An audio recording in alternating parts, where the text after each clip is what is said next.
2 videos in one day. That's not too bad, I guess. So today I'd like to talk about the Taumkin. The Taumkin are pretty cool, and I almost spoiled them yesterday, so I'm glad I made it through that without giving too much away. The culture Taumkin are a culture of the race kin, and to understand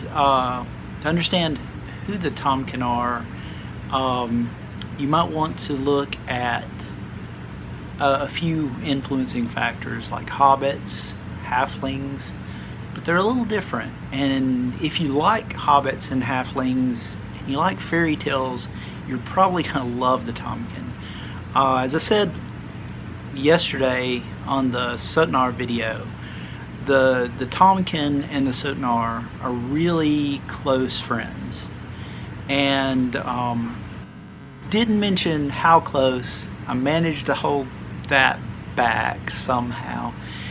The Taumkin actually will invade a Sotnar's home, and the Sotnar are okay with this. They don't mind it at all. In fact, they love having Taumkin live in their homes.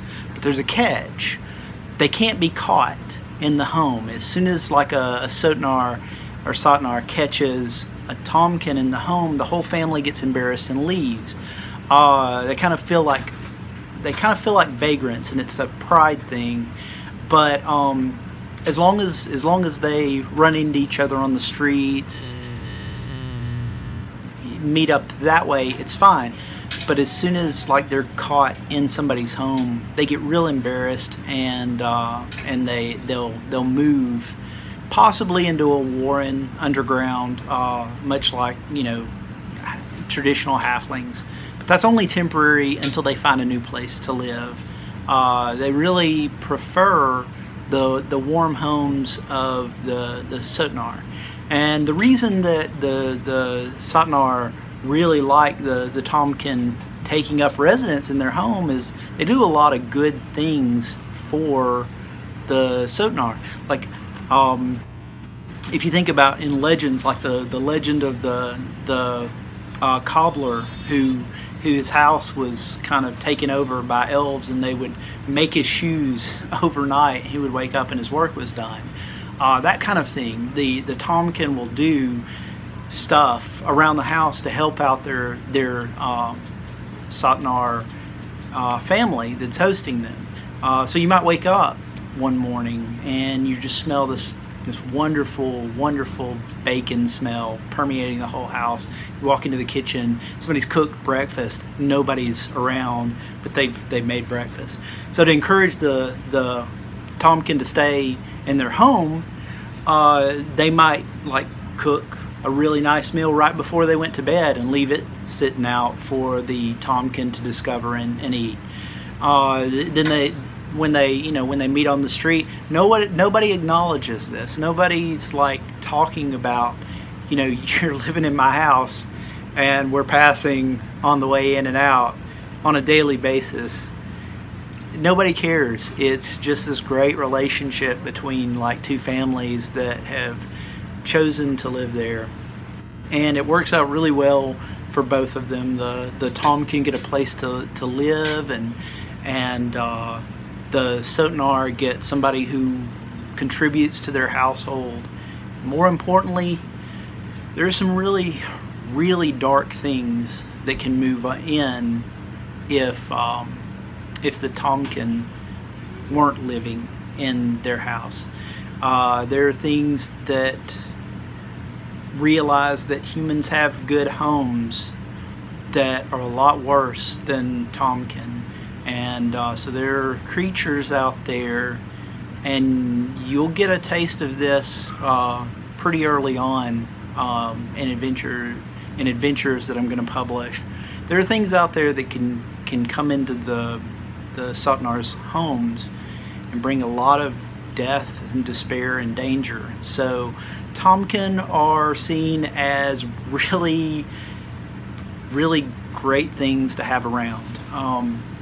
So beyond the fact that everybody kind of loves them because they're great companions to have in your house, people are kind of drawn to Taumkin anyway. I mean, they look a lot like human children, so there's a fondness and affinity for their race just based on the fact that they look like kids, and they speak a language called Taumkin, and the plurality in that language is expressed with repeating the first consonant.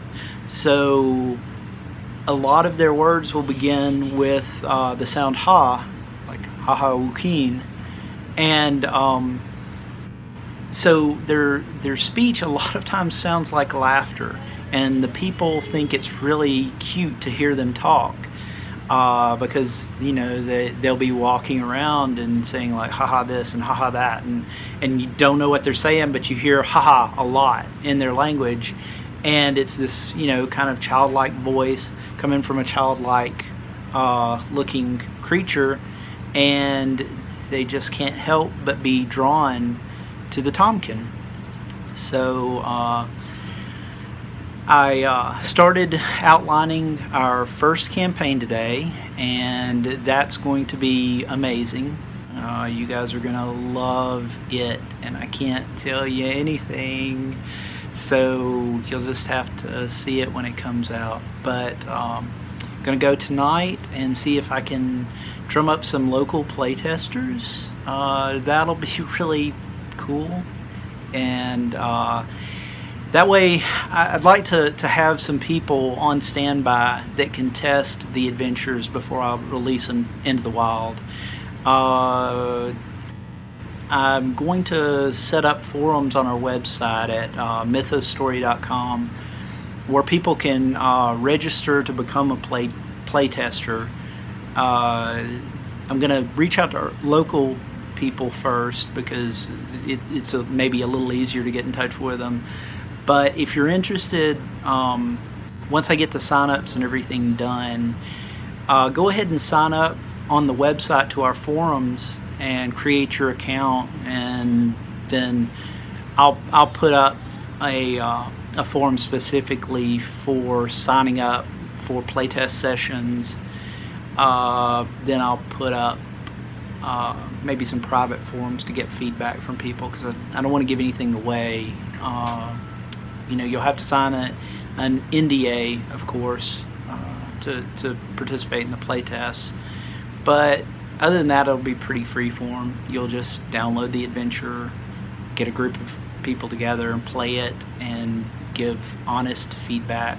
Don't sugarcoat anything if you're playtesting, please, because I need to know what you really think.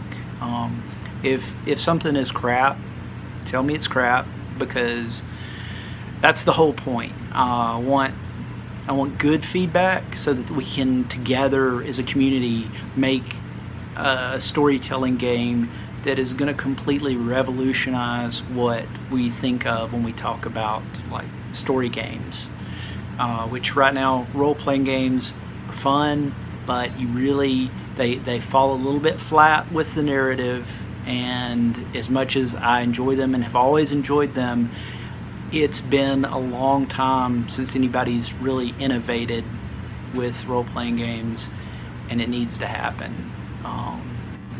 Not bashing our hobby. I love role-playing games, but it needs to come into the modern age, and that's my goal. So if you are excited about seeing something new, because I'm getting more and more excited about seeing something new, and it's weird being the guy who's putting it together. That's so strange. Anyway, if you're interested in seeing something cool and new, go ahead and sign up. Like the videos and subscribe. Maybe sign up to our newsletter on mythosstory.com, where I'm going to start sending out like information once a month. Sign up for the forums if you'd like to playtest, and consider contributing to our Patreon. When this thing gets ready to launch, we're gonna be sending out copies to everybody who participates in the Patreon. And you know, there's thresholds you've obviously got to reach. I mean, it's basically like buying the game with a subscription.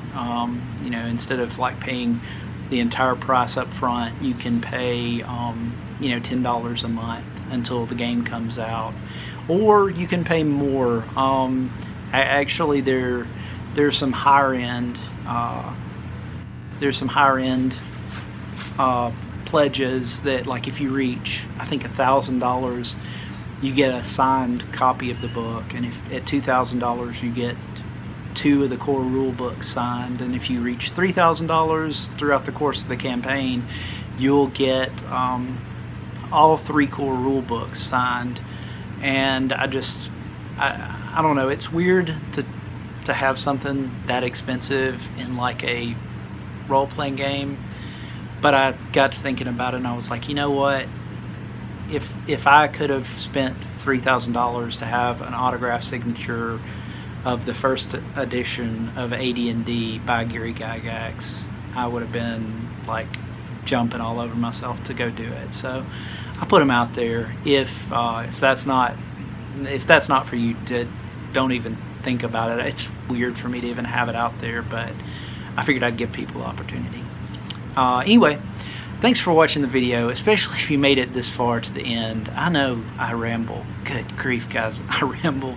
So I'm very aware of that, but I'm just trying to get you the best information I can, and I try to make it fun. And sometimes my mind gets off on tangents. Sometimes I almost slip, and sometimes I probably do slip and tell you something that I meant to hold back.